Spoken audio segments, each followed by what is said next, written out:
What's up, everyone? Ryan Geddes here from IGN Xbox, here with my man Nate Ahern. We're here to talk about Resident Evil 5 and Gears of War 2. It's a grudge match. Mainly why Gears of War 2 is a much better game than Resident Evil 5. I'm interested to hear why you think that way. Let's start with gameplay. Talk about it.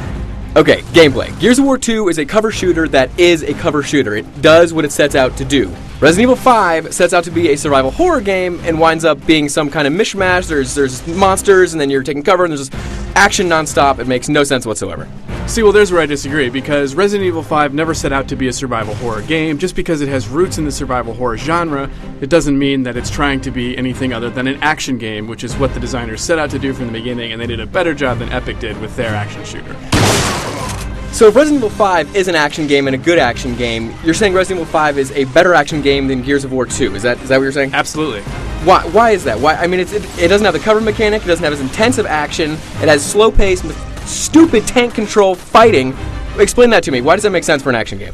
I think precisely because of Resident Evil 5's tank controls, it makes it more intensive an experience, and it's a better co-op experience. There are more satisfying enemies to fight, the boss battles are better, and they even do better on-rails segments than Gears of War 2 tries to do with its stupid Reaver segment and Brumac segment. Those are just boring and dull, and they break the Gears of War 2 experience.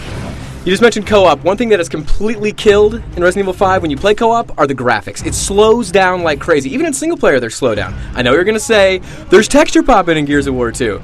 Yes, there is texture popping. Which would you rather have? A stuttery action game when it's supposed to be fast-paced, or one that textures take a while to load, but it runs smooth as silk?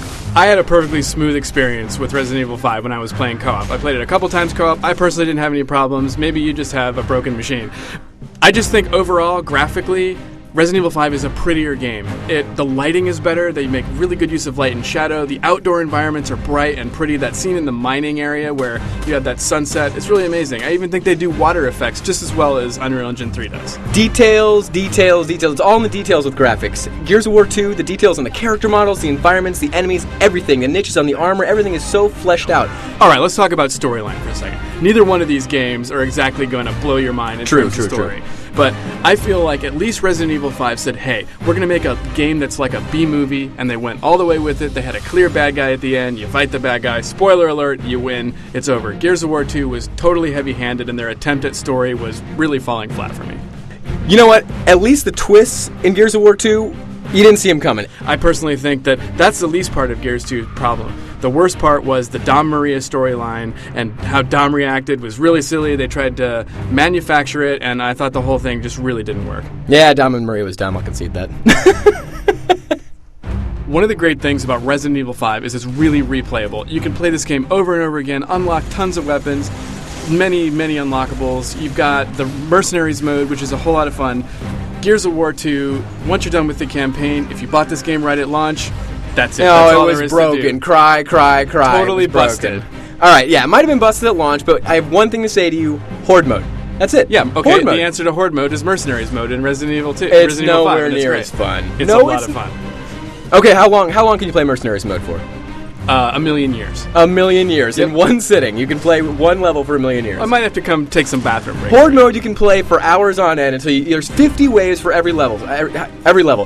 How many levels are there in Gears 2 now? There's 12, 14? I don't even know.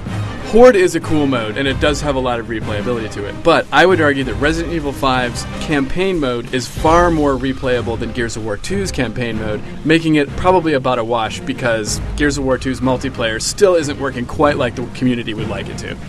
Gears of War 2 is an action game all the way through. It starts as an action game, finishes as an action game. It's not trying to be a survival horror game with action elements or an action game with survival horror elements like Resident Evil 5. The multiplayer is great, the storyline's good, not great, and the gameplay is addictive as ever. See, Resident Evil 5 is an action game start to finish, and Capcom came out of nowhere with this survival horror franchise, made it action, and beat Epic at their own game. The game's prettier than Gears of War 2, it's more replayable, and it's a heck of a lot more fun. Tank controls. Multiplayer's broken. Agree to disagree.